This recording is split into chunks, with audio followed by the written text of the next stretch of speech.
윤석열의 내란 우두머리 사건, 항소심이 2달 넘게 열리지 않고 있습니다. 이유는 검찰 기소라 특검의 3개월 규정이 적용 안 된다입니다. 거기다 다른 재판부 판결을 기다린다는 관행 의혹까지 사법부가 스스로 판단을 미루고 있다는데요. 처음부터 제기됐던 내란 전담 재판부 12부에 대한 우려, 결국 현실이 됐고 이래서 사법개혁이 필요한 것입니다. 관련해 다양한 패널들의 이야기 함께 보시죠. 신속한 처리를 위해 내란 전담 재판부까지 만들었지만 윤석열 전 대통령의 내란 우두머리 사건 항소심 재판이 2달 가까이 열리지 않고 있습니다. 법원은 이 사건을 검찰이 기소했기 때문에 특검법에 따라 3개월 안에 선고를 해야 하는 것은 아니라는 입장인데요. 재판 지연의 이유가 될 수 있는 걸까요? 유서영 기자가 취재했습니다. 윤석열 전 대통령과 김용현 전 국방장관 등 12.3 내란 핵심 인물들에 대한 1심 판결이 내려진 건 지난 2월. 피고인 윤석열을 무기징역에 처합니다. 벌써 2달 가까이 지났지만 항소심 재판은 한 번도 열리지 않았습니다. 표면적인 이유는 특검법입니다. 내란 특검법이 정한 2심과 3심 재판 기간은 하급심 선고일로부터 3개월 이내, 어느덧 3개월의 절반 이상 흘러갔지만 해당 조항이 특검이 공소 제기한 사건만을 대상으로 하고 있어 특검 출범 전 검찰이 기소한 윤 전 대통령 내란 우두머리 사건은 적용받지 않는다는 겁니다. 이 때문에 항소심의 토대가 되는 항소 이유서 제출 기간도 7일 이내가 아니라 20일 이내로 통보됐습니다. 하지만 이런 점을 고려해도 속도가 늦었다는 비판에서 자유로울 순 없습니다.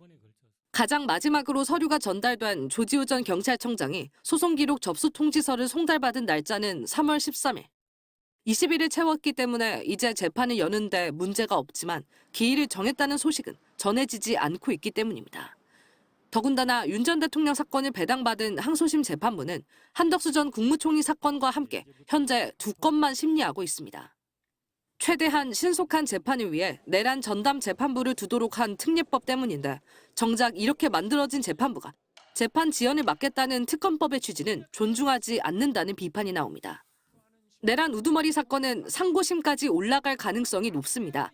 대법원 단계에서 마찬가지 상황이 반복될 가능성도 배제할 수 없습니다. MBC 뉴스 유상입니다.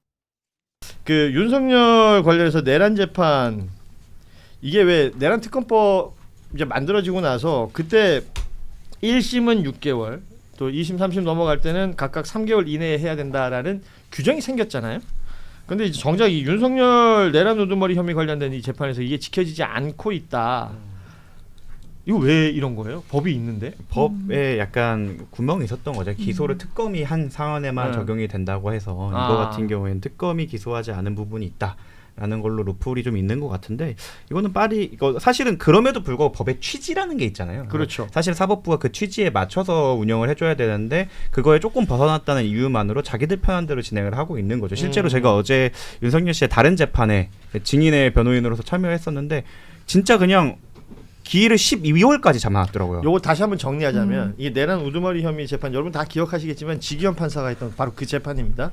이 재판은 특검이 생기기 전에 기소가 됐죠. 당시 검찰이 기소를 했던 내용인데 그래가지고 지기현 판사가 풀어줬을 때 구속 취소를 했을 때 검찰이 뭐 즉시 항고하면 된다 뭐 이런 얘기를 했던 겁니다. 근데 검찰이 즉시 항고 안 했고 그래서 구속 취소가 돼서 풀려 나와 있었고 그게 다시 체포영장이 집행되는 과정에 그 난리를 펼쳤던 것이고 그 이후에 재판이 진행되는데 그것만 해도 시간이 엄청 그렇죠. 잡아먹었던 것인데 이제 1심 판결 나와 있는 상황 속에서 지금 뭐 항소한 이후에 펼쳐져야 될 그 기한들 이게 뭐 이렇게 줄줄 늘어지고 있는 겁니다. 지금 2월 19일에 1심 선고가 있었으니까 뭐 2달, 석 달 가까이 지나가고 있는데 다음 기일도 안 잡혔다면서요? 맞습니다.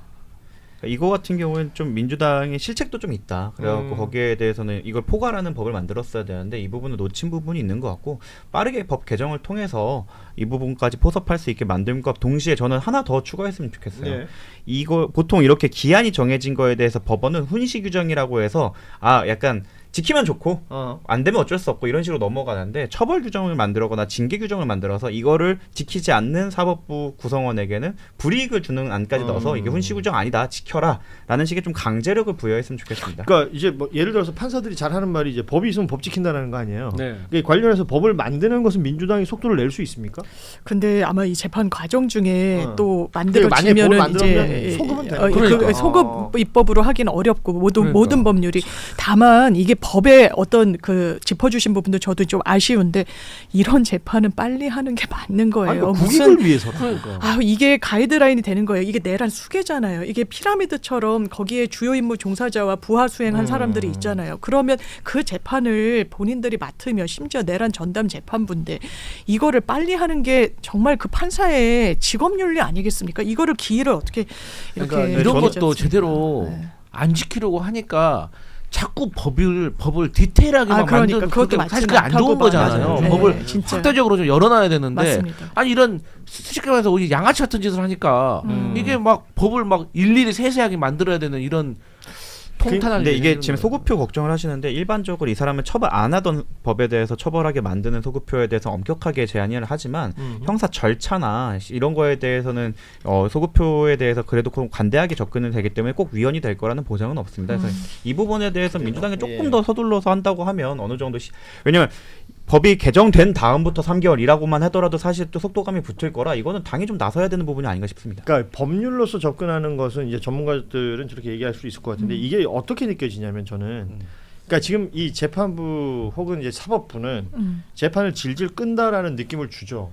그러면 이제 일반 시민들이 평가할 때 뭐 생계가 바쁘고 일상을 열심히 사는 사람들은 아우 지겨운 거예요. 맞아요. 또 내란 얘기냐 그 내란 얘기에 이렇게 에너지 쏟아야 되느냐 이런 얘기들을 또 어떤 정치적 정파들은 활용할 것이고 이런 것들을 일부러 일어나라는 생각도 드는 겁니다. 그 과연 그런 행위들이 누구의 이익으로 귀결되는가를 보면 이게 뻔하거든요. 진짜 아까 뭐 양아치 얘기하셨지만 예, 죄송합니다. 예. 뭐 죄송할 얘기를 왜 해요? 아무튼 할거 없어요. 그것도 죄송합니다. 예. 정말 정치인. 아이 말을 너무 잘해. 아니 이런 것들을 그 내막을 알게 되면 느껴지는 그 뭐랄까 배신감, 괘씸함 이런 게 굉장히 심해요. 근데 제 생각에는 윤석열도 원할 것 같아요. 빨리 끝내는 것을. 그러지 않겠어요? 그러겠지. 아니요, 이거 빨리 그런가? 끝나면 만약에 기결이 되면 구치소에서 교도소로 넘어가는데 그러면 멀리 가요. 그렇게 되면 혼자 있어야 되고 지금처럼 나와 있기도 힘들어서 지금 이미 제가 봤을 땐 적응한 것 같은데. 연애도 자주 못 이게 또 구치소에 적응이 되는데 구치소랑 교도소는 또 아예 또 다른 리그기 때문에 지금 이제 그 메뉴에 이제 막 입이 막기 그렇죠. 시작했는데. 왜냐면 이 구치소에 있으면 이제 재판 받아야 되기 때문에 일도 못 하잖아요. 뭐 윤석열이 일하려고 할지 모르겠지만, 근데 그나마 교도소에 가게 되면 이제 체념을 하고 이제 그 상황에 맞춰서 또 일도 노역을 좀 하면서. 하고. 아니 그거를 원하는 경우가 되게 많아요. 그래서 저희한테 그런다던데? 항소 포기를 해달라고 하는 경우가 있는데 그거는 밖에 나갈 그 희망이 있는 사람들이 하는 거고 이런 분들은 지금 무기나 이렇게 거의 사실상 무기에 가까운 형을 받을 사람들은 사실 교도소 가는 것보다 구치소에 있으면서 출정 자주 나가는 거 훨씬 더 선호하죠. 자, 아무튼 이 재판이 이렇게 질질 늘어나고 있는 거 국민들이 관심을 다시 한번 환기시켜야 될 것으로 보입니다. 뭐 마냥 이렇게 둬도 되는가? 이 부분은 꼭 짚고 넘어갔으면 하고요.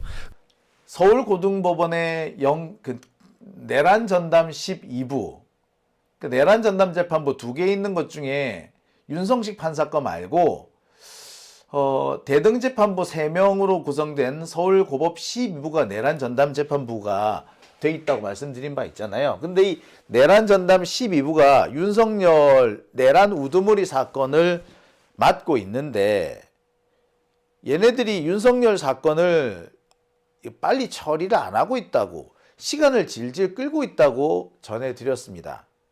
윤석열 내란 우두머리 사건의 1심은 지기현이가 맡았고요. 지기현이가 지난 2월 19일인가요? 17일인가요? 네, 윤석열한테 무기징역을 선고했습니다. 내용은 개판이었지만 어쨌거나 형량은 무기징역이 나왔어요. 지금 내란 전담 재판부 법에 따르면 이 내란 사건에 대해서는 1심은 6개월, 항소심은 3개월 안에 끝내게 되어 있습니다. 그런데 말입니다. 지금 3개월 안에 끝내야 되는 재판이 지금 2달이 넘도록 시작조차 하지 않고 있어요. 내란 전담 12부 지난 2월에 사건이 항소심으로 넘어왔는데 아직까지 첫 번째 재판조차 열지 않고 있습니다. 아니 석 달 안에 끝내야 되는데 2달이 지나도록 뭐 하는 거야? 알고 봤더니 윤석열 내란 우두머리 재판은 3개월 안에 선고하라는 내란 특검법 적용 대상이 아니라는 그런 해석이 나왔다는 겁니다. 그러니까 이 내란 특검법에 보면은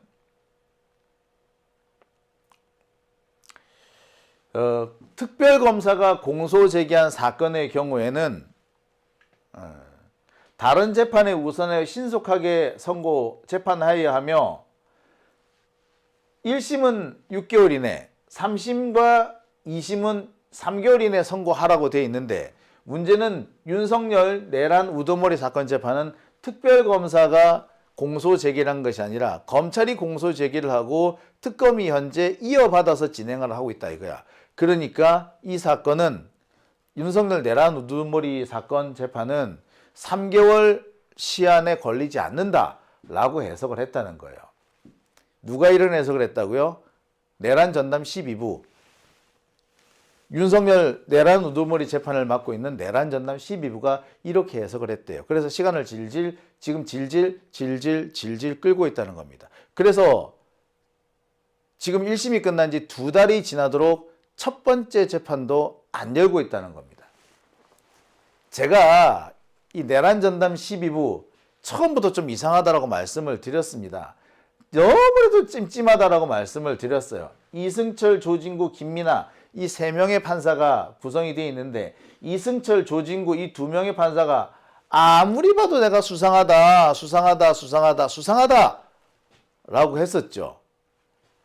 일단 이승철 판사 같은 경우에 강남에서 태어나서 강남에서 학교 다니고 강남에서 직장 생활까지 했습니다. 판사로 주로 서초동에서 근무했습니다. 주로 이 사람 직장은 서울 고등법원이었어요. 보통 판사들이 전국을 돌아다니는데 이 사람은 거의 대부분을 서울 고등법원에서만 근무했어요. 서초동. 그러니까 이 사람 고등학교가 개포고등학교예요. 집이 강남이야. 그리고 직장도 강남이야. 강남에서만 사는 사람이더라. 뿐만 아니라 함께 재판을 하고 있는 이 조진구 부장판사 역시도 이 좀 찜찜하다라고 말씀을 드렸죠. 왜? 조진구 부장판사 얘도 비슷해. 얘 같은 경우에도 서울 휘문고등학교 졸업을 했는데 역시 강남에 있죠. 뿐만 아니라 이 사람도 서울에서만 주로 근무했어요. 수원지법, 부산지법 갔다 오긴 했지만 전체 근무기간, 전체 판사 재직기간을 다 통틀어 보면은 절반 정도가 서울 고등법원에서 근무를 했어. 그리고 서울 북부지법이라든지 대법원 재판연구원이라든지 등등 서울 안에서 근무한 게 전체 절반이 넘어요. 이 사람 역시 강남 출신에 주로 강남에서 근무했던 사람들인 거죠. 강남 스타일들이야. 근데 강남이라는 데가 어떻게 보자면 가진 자, 배운 자, 돈 많은 자들이 모여있는 데잖아요. 강남의 윤석열 지지율이 80%가 넘었어요. TK보다 더 심한 데가 강남이야. 그런 데 있는 사람이 윤석열 재판을 맡았다? 과연 우리 시민들의 눈높이에 맞출 수 있는 그런 재판이었을까? 아무리 생각해도 그건 아닌 것 같죠. 게다가 이 사람들 판결 내린 거 보면 개판이야, 개판. 자, 일단 이승철 판사 같은 경우에는 뇌물을 받은 경찰관한테 집행유예를 선고해 줍니다. 뿐만 아니라 사법농단으로 기소되어 있는 판사들한테 무죄를 선고를 해버려요. 사법농단 사건에 연루된 판사들, 이 사람들 정말 나쁜 짓 많이 했거든요. 동료 판사들의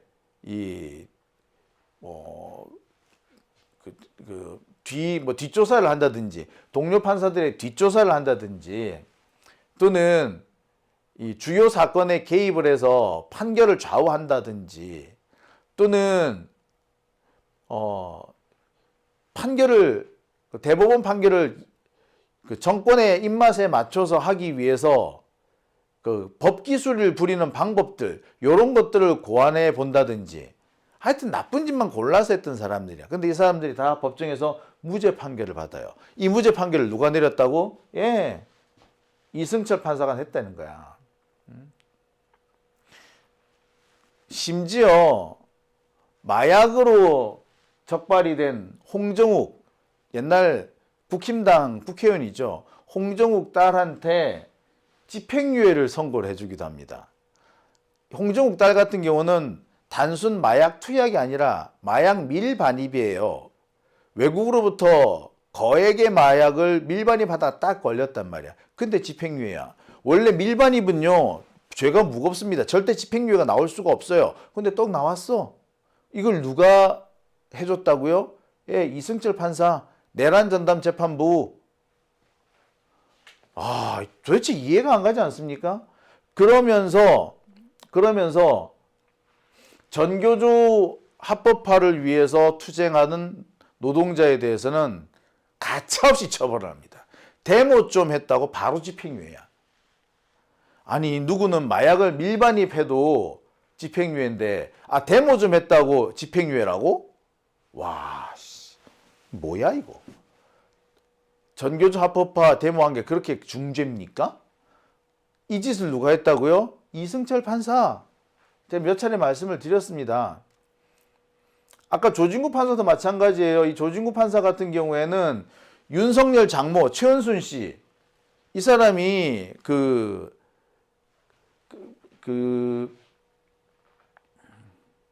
이 뭐냐면 모해 위증 혐의로 고소 고발이 됩니다. 근데 검찰이 기소를 안 해요. 불기소 처분을 내립니다. 이 불기소 처분, 최은순, 윤석열의 장모인 최은순에 대해서 불기소 처분한 그 검찰의 처분, 이 검찰의 처분이 정당하다라고 판결한 사람이 바로 조진구입니다. 한명숙 모해 위증 교사 사건에서도 모해 위증을 시도한 검사들, 이 검사들에 대해서 기소하지 않는 것이 정당하다, 기소 안 한 게 정당하다라고 판결한 거 역시 조진구예요. 심지어 윤석열이가 고발 사주에 관여돼 있다라는 증거가 나왔는데 윤석열 기소하지 마 라고 판결한 사람도 조진구야. 그러니까 달리 말하자면 조진구 부장판사와 이승철 부장판사는 적폐이죠. 적폐일 뿐만 아니라 진보 진영에 대해서 매우 극단적인 혐오감을 가지고 있는 사람이야. 검찰의 잘못에 대해서 매우 관대하고 민주 진보 진영, 우리 시민들의 투쟁에 대해서는 매우 극단적으로 혐오하는 사람들이야. 이런 자가 윤석열 재판을 맡고 있고 이런 자가 윤석열 내란 사건의 재판을 2달을 질질 끌고 있어요. 문제 심각하죠? 그래서 제가 도대체 왜 이런 일이 생기느냐 취재를 좀 해봤습니다. 근데 딥다 황당한 소리를 들었어. 저는 이 조진구 판사나 이승철 판사 뭐 이런 사람들이 도대체 무슨 변명을 할까 상당히 궁금을 했어요. 여기저기 좀 취재를 해보니까 법원 내부에서 이런 얘기가 나옵니다. 아니 뭐 이승철 판사나 조진구 판사 이런 사람 늦게 판결해도 되지. 왜? 결국에 윤성식 부장 형사 1부 내란 전담 1부 윤성식 부장 판사가 판결 내리면 그거 따라가기만 하면 되는데 뭐 아무리 메인 사건이 윤석열 내란 우두머리 사건이라고 하나 사실상 가르마는 누가 타준다? 윤성식이가 다 타줄 거란 말이야. 그럼 윤성식 판사가 판결 내리는 거 보고 따라가면 되지. 이러는 거야. 기가 떡하게 차는 거예요. 그러면서 지금 내란 전담 12부가 재판을 끌고 있는 이유, 윤석열에 대한 재판을 질질 끌고 있는 거는 윤성식 부장판사, 일부의 윤성식 부장판사가 가르마 타줄 때까지 기다린다는 거야. 그 가르마 타주고 나면 그 길로 따라가기만 된다는 거지. 지금 무슨 얘기냐면요. 이 내란 사건을 두고 이진관 부장판사하고 누구야 직연하고 판례가 조금 충돌합니다. 지기현이는 윤석열을 되게 후하게 봐줬죠. 그래서 내란을 미리 준비한 것도 아니고 즉흥적으로 준비했고, 내란이 뭐 빨리 끝났고, 뭐 큰 사건 사고가 없었고, 뭐 그리고 내란과 관련해서는 특별히 뭐 대통령의 이 계엄 선포권은 인정돼야 되고 이런 헛소리를 했단 말이에요. 반면에 이진관 부장판사는 무슨 개소리야, 이거는 명백한 내란이고, 계엄 선포도 법원의 판결을 받아봐야 되고, 초범은 무슨 초범, 내란에 그런 초범만 있지 뭐 재범이 또 있냐, 이렇게 딱 판결을 내렸어요. 그러니까 이진관의 판결과 지기현의 판결이 충돌합니다. 그럼 이 충돌을 누가 결론을 내줘야 돼? 윤성식이 낼 거란 말이야. 그러니까 이진관 부장판사가 낸 판결을 항소심을 가져간 사람이 윤성식이거든. 그러니까 윤성식이 딱 이 가르마를 타주면 내란 우두머리 사건을 가지고 있는 12부는 그냥 윤성식 판사가 한 걸 그냥 따라가기만 한다면 된다는 얘기야. 그래서 뭐라 그런다?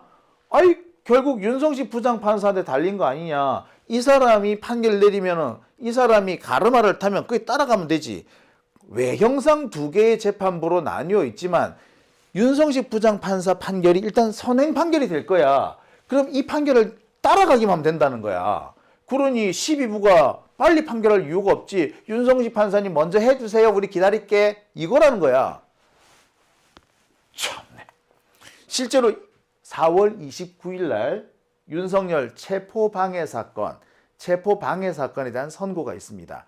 윤석열 체포방해 사건은 내란 사건이 아님에도 불구하고 내란에 대한 주요한 판단이 나올 수밖에 없게 돼 있죠. 체포방해 사건, 쉽게 말해서 윤석열이가 공수처의 체포영장에 불응한 사건이에요. 그러면서 윤석열은 나는 내란을 일으킨 게 아니고 나는 정당하게 계엄을 했을 뿐이고 그 계엄은 뭐 경고성 계엄이었고 뭐 아무도 다친 사람이 없고 그리고 뭐 그 공수처는 내란 사건에 대한 수사권이었고 뭐 이런 얘기를 주절주절 했어요. 사실상 내란 사건이 아님에도 내란 우두머리 사건과 쟁점을 공유하는 거야. 그러니까 이 사건 어떻게 보자면은 내란 우두머리 사건의 선행 뭐 축소판 뭐 이렇게 볼 수 있는 거야. 축소판을 먼저 윤성식 판사가 가볍게 딱 끝내주고 정리 가르마 딱 해놓으면은 요 판결문 그대로 갖고 와가지고 형사 12부가 판결 내리겠다 이 얘기인 거야. 왜?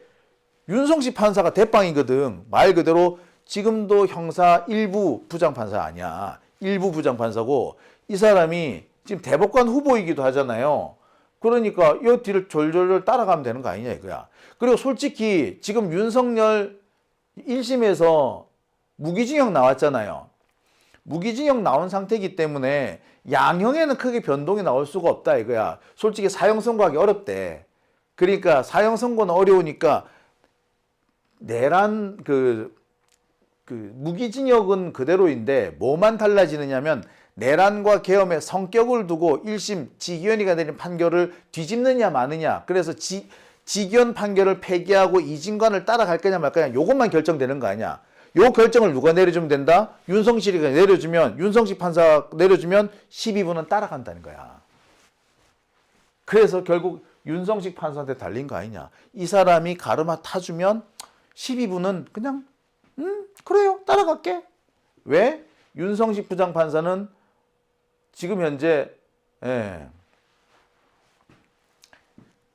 대법관이 될 사람인 거죠. 한마디로 조만간 대법관이 될 사람이야. 이 양반 지금 알려지지 않아서 그렇지 법원 내부에서 오래전부터 대법관 후보로 뭐 공인이 돼 있던 사람입니다. 대법원 대변인 역할도 오래 했었어요. 보면 이 사람도 계속 뭐 사법연수원 교수도 하고요. 지금은 서울고등법원의 사실상 수석부장 판사나 다름없는 역할을 하고 있어요. 제일 핵심이야 이 사람이. 그러니까 형사 1부 제일 선임이잖아요. 선임. 실제로 이 윤성식 부장판사가 송영길 대표 무죄 판결을 내려준 바로 그 판사입니다. 그리고 지금 대법관 후보에도 올라와 있죠. 노태학 대법관이 퇴임했고 지금 현재 대법관 한 명 자리가 공석이잖아요. 그 공석을 이 네 사람 중에 한 명이 채워야 되는데 그 후보 중에 윤성식이 포함되어 있다 이거야. 그러니까 윤성식 판사는 이번에 윤석열에 대한 판결을 어떻게 내리느냐에 따라서 대법관이 될 수도 있어요. 대법관이 될 수도 있는 거야. 그러니까 윤성식 판사가 판결은 절대 윤석열한테 유리하게 내리진 않겠죠. 그러니까 윤성식 판사가 판결 내려놓고 가르마 타주면 내란 전담 12부는 그냥 졸졸졸 따라가기만 하겠다는 거야. 그러려고 늦게 판결 내리는 건데 뭐 잘못됐어요? 예, 제가 들은 얘기는 그거예요. 그런데요. 네, 제가 그 얘기를 들으면서 참 허탈하고 어이가 없었습니다. 아니, 판사가 오직 법률과 양심에 따라 판결을 한다며, 외부의 영향을 받으면 안 된다며. 근데 뭔데 얘들? 외부 이게 무슨 개소리냐고요.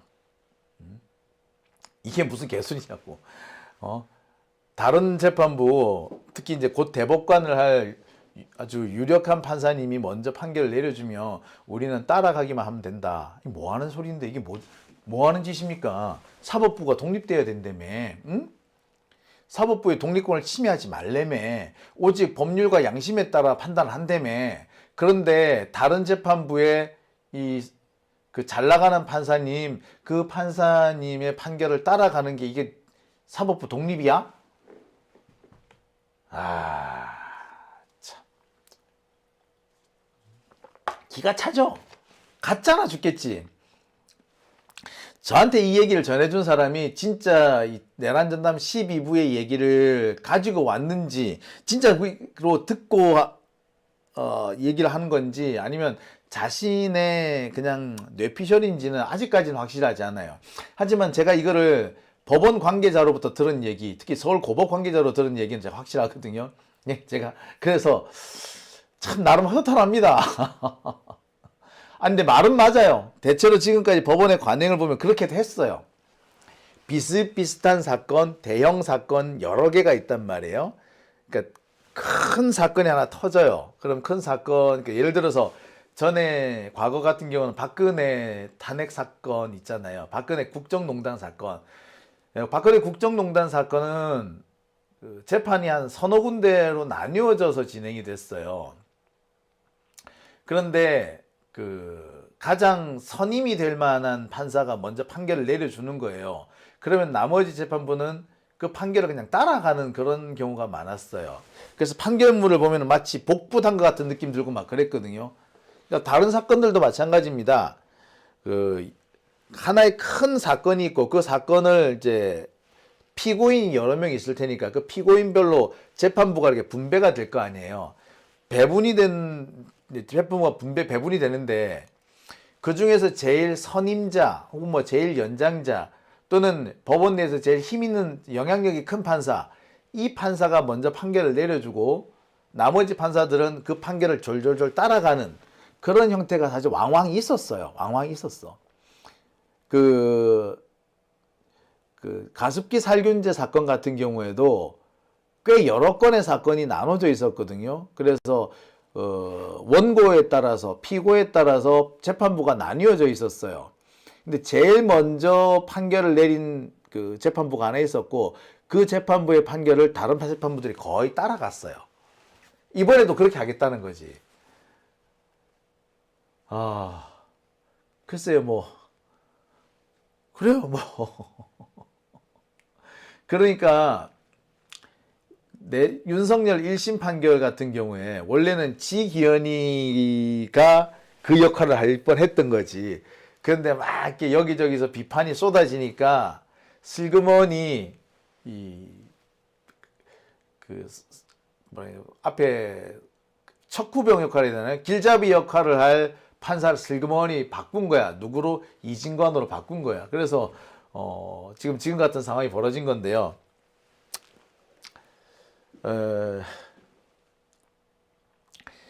법원의 관행을 볼 때 무슨 얘기인지도 알겠고, 그래 과거에 그래 왔다는 것도 알겠습니다만, 이게 과연 법과 양심에 따라 해야 한다는 그런 원칙에 맞는 건지, 참, 저는 그런 생각이 들어요. 판사들이 이딴 식으로 하려고 내란 특별재판부를 그렇게 반대했는지. 그러니까 판사들이 사법부의 독립을 어쩌고저쩌고 얘기하는 거는 진짜 사법부의 독립이 아니라 지들 멋대로 하겠다는 얘기인 거예요. 자신들의 기득권을 지키겠다. 사실 그 의미가 아닌가 생각이 들어요. 그죠? 참 그런 면에서 씁쓸합니다.